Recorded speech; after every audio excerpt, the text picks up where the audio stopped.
Guru mursyid itu seperti dokter yang mengobati murid-muridnya. Yang diobati adalah penyakit ruh yang tempatnya ada dalam kolbu. Maka kolbu itulah yang kemudian diobati, dibersihkan supaya bisa ditanami kalimah agung, yaitu kalimah la ilaha illallah. Jadi bibitnya itu kalimah la ilaha illallah yang ditanamkan di dalam kolbu kita. Karena nikmatnya zikir itu bukan di zikir jaharnya saja, tapi zikir jahar itu adalah menghantarkan untuk kita masuk ke dalam nikmat zikir yang sesungguhnya, yaitu nikmat zikir yang ada di dalam kalbu kita. Jadi nikmat yang paling nikmat di antara nikmat-nikmat yang bisa kita nikmati itu adalah nikmat ingat kepada Allah. Ini nikmat yang paling nikmat. Maka zikir jahar itu adalah luarnya, baguskan, bersihkan luarnya, isinya zikir khafi. Ini harus kita jaga betul-betul.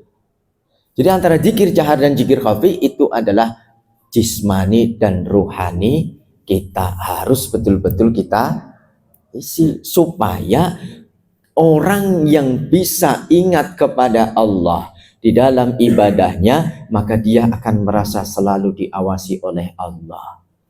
Ternyata di dalam diri kita ini ada makomnya masing-masing. Pertama, di dalam latifatul qalbu itu adalah makomnya Nabi Adam dan Nabi Nuh. Salamun ala Ibrahim di latifatul ruh itu makomnya Nabi Ibrahim. Salamun ala Musa wa Harun di dalam latifatul sir itu makomnya Nabi Musa wa Harun. Kenapa kok tidak berikutnya? Karena yang berikutnya adalah makomnya Rasulullah Shallallahu Alaihi Wasallam. Sedangkan dua latifah lagi itu sudah bukan makomnya insan. Kata kiai saya, cung amal no ilmu sing wis mbok weruhi, maka kowe bakal weruh ilmu sing durung tau mbok weruhi. Orang Jawa boleh apa? Amalkan ilmu yang sudah engkau dapatkan, maka Allah akan memberikan ilmu yang belum pernah engkau pelajari. Jadi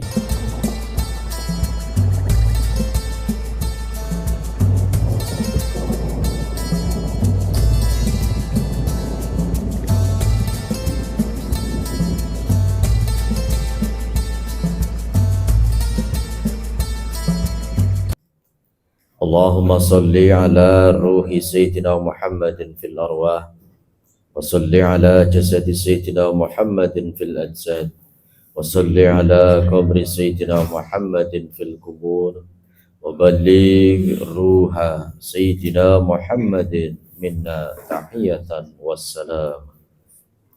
Allahumma aftah alaina futuhal arifin bihikmatika wa karamatika abadan dirahmatika ya arhamar rahimin. Ilahi anta maksudi wa ridhaka matlubi atini mahabbataka wa ma'rifataka. Ya, sama-sama kita ta'zimi, sama-sama kita muliakan guru kita, Rabbir Ruhina, Mursyiduna Sayyid Syekh Ahmad Sahibul Wafatajul Arifin. Semoga beliau selalu ada dalam rahmatnya Allah, ditambah barokah dan karomahnya sehingga terlimpah tercurah kepada kita sekalian. Amin ya Allah ya Rabbal Alamin.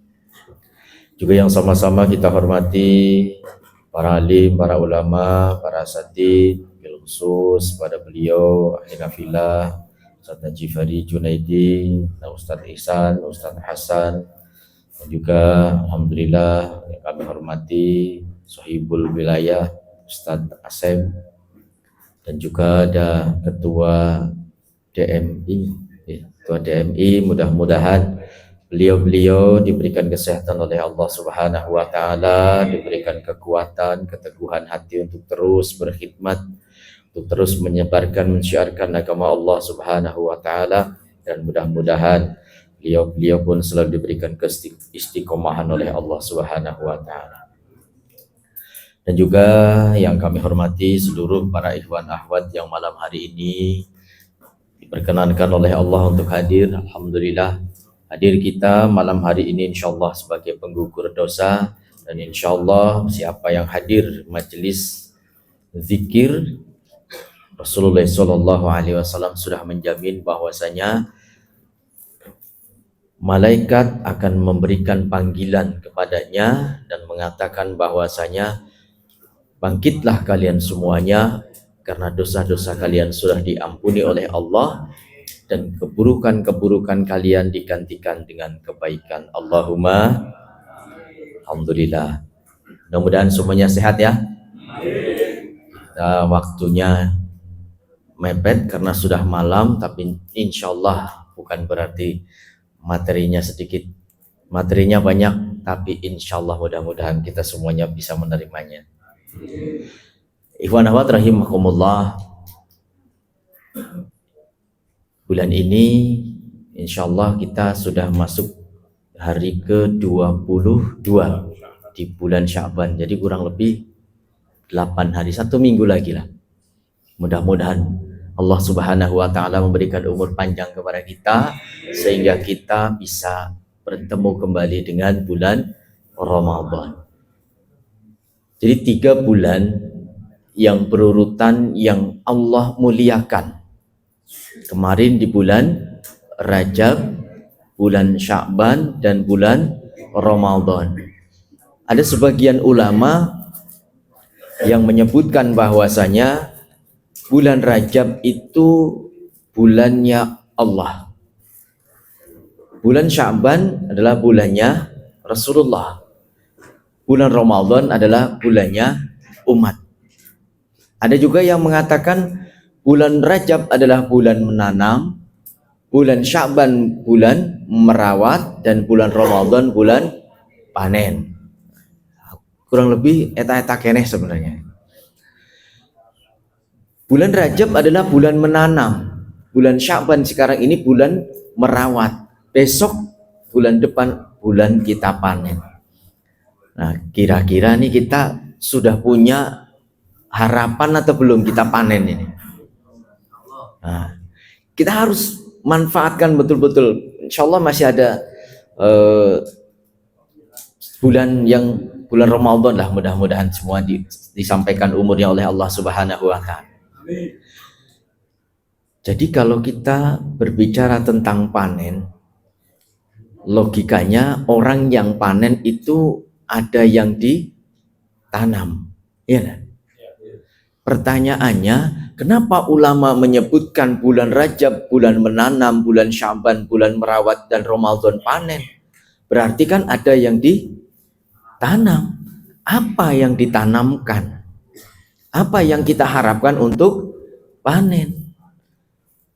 Allah Subhanahu wa Ta'ala memberikan isyarat kepada kita, memberikan kabar bahwasanya alam taro kaifa daraballahu masalan kalimatut thayyibah kama salik kalimati thayyibah sama salik syajarati thayyibah asluha sabitun wa far'uha fis sama. Jadi perumpamaan kalimah thayyibah yaitu kalimah la ilaha illallah itu seperti pohon yang baik yang akarnya menghujam kuat di dalam qalbu. Para ulama menyebutkan asluha sabitun fil qalbi. Nah, fil ardin qalbi artinya di dalam qalbu kita.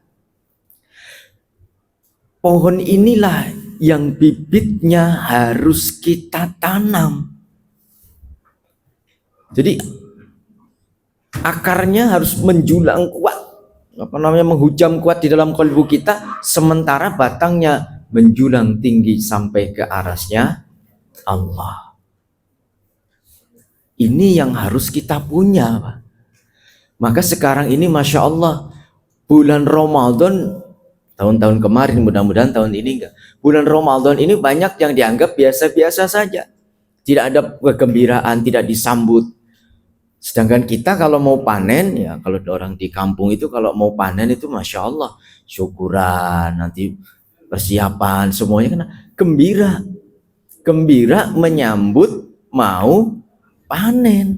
Tapi kita kadang-kadang bulan Ramadan, aduh sebentar lagi barang-barang naik. Nah, karena tidak tahu. Kenapa tidak tahu? Karena kita tidak menanam. Menanamnya harus di bulan Rajab. Nah, pertanyaannya di bulan Rajab kemarin kita sudah nanam apa belum ini? Sudah nanam apa belum? Nah, pertanyaan lagi, yang ditanam apa Pak Ustadz? Nah, itu lebih baik lagi. Apa yang ditanam? Nah, yang ditanamkan adalah bulan Rajab itu bulannya Allah. Bulan Rajab itu satu peristiwa besar di mana Nabi kita Muhammad Sallallahu Alaihi Wasallam dipanggil oleh Allah untuk menghadap, dijemput oleh malaikat Jibril, dihantarkan terus melakukan Isra dan Mi'raj. Sampai di suatu titik yang mana malaikat itu tidak lagi bisa menghantarkan, malaikat tidak lagi bisa masuk. Maka malaikat kemudian mengatakan kepada Rasulullah, ya Rasul, engkau sendiri lanjutkan perjalanan, aku cukup sampai di sini, karena begitu aku masuk satu jengkal saja aku akan terbakar. Kemudian Rasul melanjutkan perjalanan sampai ke hadrat Allah. Di hadrat Allah kemudian Rasulullah Shallallahu Alaihi Wasallam diberikan bibit yang kuat, bibit yang bagus, bibit yang unggul, yang tidak ada tandingan, tidak ada bandingan, yaitu bibit kalimah la ilaha illallah. Makanya peristiwa Isra Mi'raj itu diawali dengan dibelahnya dada Rasulullah Sallallahu Alaihi Wasallam. Jadi beliau dihibur oleh Allah karena kesedihannya, ditinggal ya orang-orang tercintanya secara berurutan. Ya namanya manusiawi, ada sifat sedih. Pada saat itu Rasulullah sedang di depan teras rumah beliau, kemudian Allah hibur, dipanggil oleh Allah. Ini satu hal yang harus kita pahami, bahwa sebelum dilakukan, sebelum diperjalankan, Rasulullah dibawa ke sumur Zam-Zam, dibelah dadanya, bahkan ada yang mengisahkan dikeluarkan kolbunya, kemudian dicuci dengan air Zam-Zam, baru kemudian diperjalankan menuju Allah. Nah, bagaimana cara menyucikan atau mensucikan kolbu? Kalau kita sekarang kalau dibelah harus ke rumah sakit, dipasang lagi, belum tentu bisa. Tapi guru kita, ya, guru kita Pangersa Abah itu seperti dokter. Dalam kitab yang dikarang oleh Syekh Abul Abbas Al-Mursi dalam kitab Lataiful Minan disebutkan bahwasanya guru mursyid itu seperti dokter yang mengobati murid-muridnya. Yang diobati adalah penyakit ruh yang tempatnya ada dalam kolbu. Maka kolbu itulah yang kemudian diobati, dibersihkan supaya bisa ditanami kalimah agung, yaitu kalimah la ilaha illallah. Jadi bibitnya itu kalimah la ilaha illallah yang ditanamkan di dalam kolbu kita. Insya Allah yang hadir malam hari ini semuanya sudah ada, sudah diberikan bibitnya, tinggal kita rawat. Merawatnya bagaimana? Merawatnya dengan mengamalkan. Cara pengamalannya itu harus dengan yang baik, sesuai dengan tuntunannya. Nah, kita murid Pangersa Abah ditanamkan kalimah la ilaha illallah di dalam kalbu kita, kita wajib merawatnya. Nah, Pangersa Abah pun memberikan tuntunannya dari dalam kitab Miftahus Sudur. Alhamdulillah, tadi saya ngobrol dengan Pak Haji, insyaallah di sini sudah hatam Miftahus Sudur. Kemudian lagi ada maklumat maklumat pangersabah nomor 8 ya, yang isinya pun ada 8 diantaranya. Ya kemarin waktu manakib di Suryalaya kuliah subuh sudah dijelaskan dengan gamblang oleh Pak Haji Suhro bahwasanya dalam mengamalkan amaliyah TKN dengan kita berzikir itu, satu harus tartil, suaranya jangan ditambah, jangan dikurangi hurufnya, cukup 12 saja ya kan? La, jangan la. Kadang ada yang la ilaha illallah, la-nya seolah-olah ada hamzahnya deh. Langsung ya tadi enak zikir la ilaha illallah. Kadang ada yang la ilaha illallah, haknya hilang, itu dikurangi. Tapi la ilaha illallah, la ilaha illallah, la ilaha illallah, hurufnya ada jelas, panjang pendeknya ada, walaupun kenceng tapi tetap tartil. Jadi tidak usah ada yang dipanjangkan, dipendekkan, cukup saja. Karena nikmatnya zikir itu bukan di zikir jaharnya saja, tapi zikir jahar itu adalah menghantarkan untuk kita masuk ke dalam nikmat zikir yang sesungguhnya, yaitu nikmat zikir yang ada di dalam kalbu kita. Tadi Qori sudah menyebutkan, udkuruni adkurkum. Ketika kita ingat kepada Allah, maka Allah akan ingat kepada kita. Nah, disitulah nikmat yang sesungguhnya. Jadi nikmat yang paling nikmat di antara nikmat-nikmat yang bisa kita nikmati itu adalah nikmat ingat kepada Allah. Ini nikmat yang paling nikmat. Jadi zikir ingat kepada Allah, inilah nikmat yang paling nikmat, yang insya Allah mudah-mudahan nikmat itu selalu Allah berikan kepada kita. Nah, di bulan Rajab peristiwa itu kemudian Allah Subhanahu wa Ta'ala memberikan hadiah kepada Rasulullah, yaitu sholat. Jadi sholat itu adalah hadiah sebenarnya bagi kita, karena sholat itu bukan amaliyah kita sebenarnya, tapi sholat itu adalah amaliyahnya malaikat. Jadi sholat itu amaliyahnya malaikat yang dihadiahkan oleh Allah kepada Nabi kita Muhammad SAW untuk disampaikan sebagai hadiah bagi kita juga. Bukan hanya sekedar amaliyah malaikat yang diberikan, tapi ditambahkan, disempurnakan. Jadi kalau malaikat sholatnya hanya berdiri saja, sholatnya hanya ruku saja, sholatnya hanya sujud saja, ditambah, disempurnakan, ada satu gerakan yang gerakan itu tidak dilakukan oleh malaikat, tapi kita bisa melakukannya. Gerakan itu, rukun itu adalah tumak ninah. Jadi tumak ninah itu satu rukun di dalam sholat yang gerakannya sebenarnya tidak ada. Gerakannya hanya menyempurnakan gerakan pada setiap perpindahannya. Ini tumak ninah secara bahasa syariat. Tapi secara bahasa thariqah, tumak ninah itu adalah berhenti sejenak, menata kalbu kita untuk ingat kepada Allah. Ini rahasianya. Jadi kalau kita sholat, saya yakin, saya sendiri pun begitu. Kalau kita sholat, dari mulai takbiratul ihram sampai salam, yakin banyak yang diingat. Ya kan? Kalau dibilang sholatnya khusyuk, jujur saja kita mengakui belum pernah sholat yang khusyuk.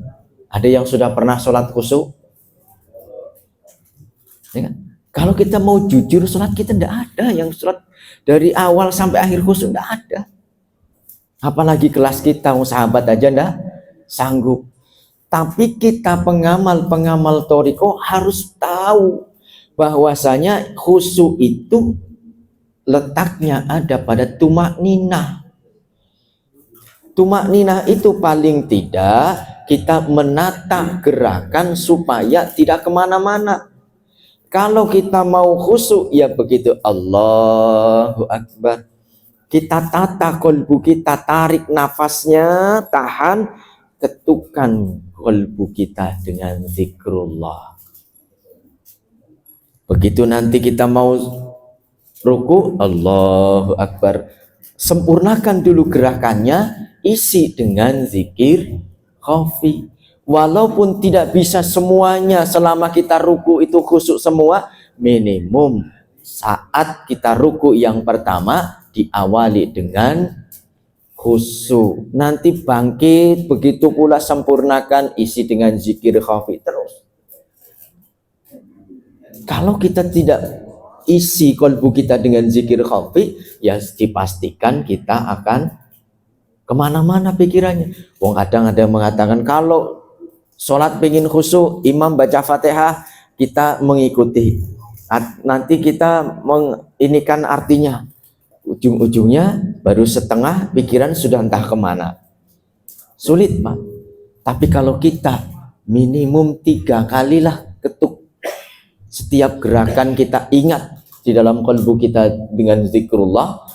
Walaupun tidak semuanya, tapi minimum setiap awal kita sudah bisa khusyuk.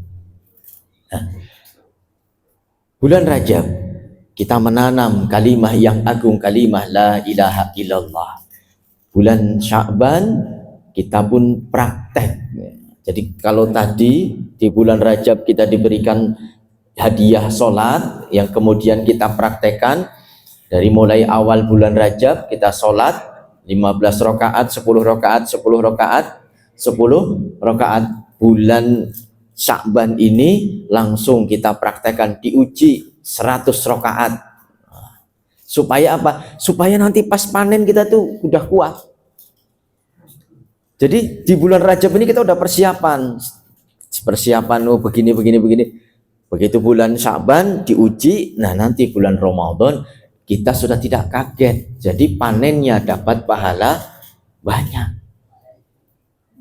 Jadi kalau kita dari bulan Rajab ini sudah tidak menanam, bulan Ramadan yakin bulan Ramadan akan terlewat begitu saja.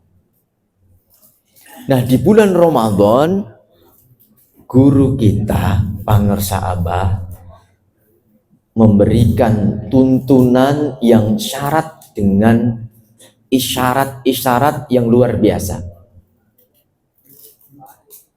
Pangersa Abah mengajarkan kepada kita pada saat sholat taraweh, ya mohon maaf ini kalau di sini mudah-mudahan nggak seperti di sana ya. Kalau di tempat kita itu sholat taraweh kebut-kebutan, yang akhirnya fatihahnya itu nggak tartil gitu. Fatihahnya asal aja, pokoknya Bismillahirrahmanirrahim, ya, langsung amin. Saking cepet supaya ngejar tidak terlalu malam. Nah, Pangersa Abah ini memberikan tuntunannya agak lain dikit, Pak. Surat-surat yang dibaca suratan pendek, satu surat dipotong jadi 2, ya kan? Dipotong jadi 2, udah surat pendek dipotong jadi 2. Tujuannya apa? Supaya kita tidak lama-lama terawihnya, tapi surat itu hukumnya sunnah di dalam sholat, bukan termasuk yang wajib. Artinya kalau kita baca Bismillahirrahmanirrahim, Nun, Allahu Akbar, sah enggak? Sah kan? Yang penting Fatihahnya benar. Tapi ya masa ya Nun doang terus pelit banget gitu. Pangersa Abah memberikan tuntunan yang lebih sederhana, tapi Masya Allah beliau ada isyarat yang luar biasa. Di sholat tarawih yang pertama, rokaat yang kedua ada bacaan salamun ala nuhin fil alamin inna kadzalika nadzil muhsinin. Ada 4 ayat yang diambil, salamun ala nuhin fil alamin, salamun ala Musa, salamun ala Musa wa Harun, salamun ala Yasin. Ini semuanya ada isyarat. Isyaratnya adalah salamun ala nuhin fil alamin. keselamatan yang dimaksud Nuhin tadi bukan hanya tertuju kepada Nabi Nuh ternyata. Di dalam kitab Fususul Hikam, dalam bab rahasia penciptaan Nuh, ternyata yang dimaksud salamun ala Nuhin fil alamin itu adalah orang-orang yang selalu memasrahkan dirinya kepada Allah. Makanya inna kadzalika najzil muhsinin. Dan insya Allah murid-murid Pangarsa Abah itu digiring, diarahkan untuk menjadi orang-orang yang selamat, menjadi orang-orang yang ihsan. Ustaz Ihsan mana? Oh, gimana? Jadi digiring untuk menjadi orang-orang yang ihsan. Nah, orang-orang yang ihsan ini adalah orang yang selamat. Makanya salamun ala Nuhin fil alamin. Keselamatan bagi para Nuh yang ada di alam, dan ini adalah balasan bagi orang-orang yang ihsan. Ihsan itu apa? Ihsan itu adalah satu dari 3 rukun agama. Kita mengaku beragama Islam. Kalau rukun agama itu tidak terpenuhi, maka Islam kita akan ambruk. Rukun agama ada 3. 1, Islam, iman, dan ihsan. Islamnya yakin, syariatnya bagus, sholatnya bagus, semuanya sudah. Imannya yakin dengan hadirnya malam hari ini karena dorongan keimanan. Tapi ihsannya ini, rukun Islam ada 5, rukun iman ada 6. Sudah semuanya tahu lah. 1 rukun ihsan, ada yang tahu? Rukun ihsan adalah anta'budallah ka'annaka tarahu fa illam takun tarahu fa innahu yaraka. Ini ihsan. Kalau kita beribadah kepada Allah, kok kita tidak ingat kepada Allah, tidak musyahadah kepada Allah, maka di dalam ibadah kita hanya sekedar gerakan saja. Hanya sekedar casing saja, kosong. Tidak ada isinya. Maka murid-murid Pangarsa Abah diberikan, diarahkan, digiring untuk mengisi di dalam setiap ibadahnya. Makanya zikirnya pun ada 2. Zikir jahar yang harus dilisankan dengan jahar. Tidak boleh zikir jahar cuma nunduk. Enggak boleh. Tapi harus lisan kita. Walaupun suaranya tidak keras, tapi lisan ini harus gerak. La illallah. Harus ada gerakan badan. Kalau tidak ada, itu bukan zikir jahar. Tapi ada lagi satu yang kedua, satu lagi yaitu zikir khafi. Zikir khafi ini sebaliknya, tidak boleh kita jaharkan karena itu bagian isinya. Jadi kalau kita punya botol ini, keduanya harus ada. Ini botol berharga karena ada isinya. Coba kalau isinya sudah habis, botolnya kita remes-remes, kita buang masuk tempat sampah. Tapi kalau hanya airnya tanpa botolnya, tidak bisa juga kan. Maka zikir jahar itu adalah luarnya, baguskan, bersihkan luarnya, isinya zikir khafi. Ini harus kita jaga betul-betul. Jadi antara zikir jahar dan zikir khafi itu adalah jismani dan ruhani. Kita harus betul-betul kita isi supaya orang yang bisa ingat kepada Allah di dalam ibadahnya, maka dia akan merasa selalu diawasi oleh Allah. Kalau kita bisa musyahadah melihat kepada Allah, itu lebih baik. Kalau tidak, minimum Allah yang mengawasi kita. Tapi Masya Allah, sekarang banyak orang yang beribadah, tapi bukan seolah-olah melihat Allah, justru karena ibadahnya kosong tadi, hanya casingnya saja, ibadahnya malah merasa menjadi Tuhan. Ahli ibadah, tapi karena tidak ada isinya, merasa dirinya yang paling baik. Melihat orang lain, kita pulang dari jamaah di masjid, di jalan ada orang yang padahal duduk nongkrong-nongkrong. Wah, dalam hati kita ini, wah ini ahli neraka. Hancur sudah kita kalau kayak gitu. Tapi dengan kita ingat kepada Allah, kita selalu mawas diri, oh ini Allah belum berikan hidayah, mudah-mudahan mereka berikan hidayah. Kita yang sudah diberikan hidayah, mudah-mudahan Allah berikan keistiqomahan. Jadi isyarah pengersaabah ini yang di dalam tuntunan sholat tarawih tadi, ada salamun ala Nuhin fil alamin, salamun ala Ibrahim, salamun ala Musa wa Harun. Dan ternyata ini juga bukan sembarangan beliau mengambil. Nanti yang di rumah punya buku Bidayatus Salikin yang dari Suryalaya, insya Allah di halaman 37, ya, 36 genep sebelah sini, 37. Halaman 37 insya Allah ada isyarat di situ. Kenapa kok salamun ala Nuhin fil alamin? Kenapa kok Nabi Ibrahim? Kenapa kok Musa wa Harun? Ternyata di dalam diri kita ini ada makomnya masing-masing. Pertama, di dalam Latifatul Qalbu itu adalah makomnya Nabi Adam dan Nabi Nuh. Salamun ala Ibrahim di Latifatul Ruh itu makomnya Nabi Ibrahim. Salamun ala Musa wa Harun di dalam Latifatul Sir itu makomnya Nabi Musa wa Harun. Kenapa kok tidak berikutnya? Karena yang berikutnya adalah makomnya Rasulullah SAW. Sedangkan dua latifah lagi itu sudah bukan makomnya insan. Jadi Masya Allah, Pangersa Abah ini sangat-sangat alim, tapi beliau tidak memberikan begitu saja.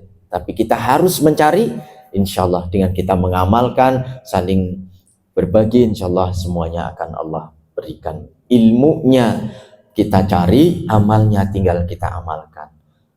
Kalau kita mau mengamalkan amaliyah yang sudah didapatkan, insya Allah ilmunya akan Allah tambahkan.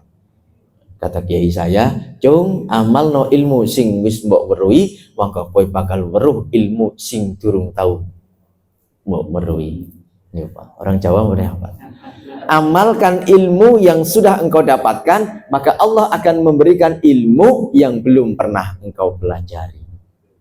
Jadi beramal ini insya Allah ilmunya bertambah. Nah alhamdulillah, mungkin itulah yang bisa kita kaji malam hari ini. Mudah-mudahan manfaat. Karena keterbatasan waktu, mudah-mudahan Allah berikan kesempatan di lain waktu, dan mudah-mudahan walaupun sedikit tapi itu bisa banyak bagi kita, karena sedikit ilmu Allah itu banyak bagi kita.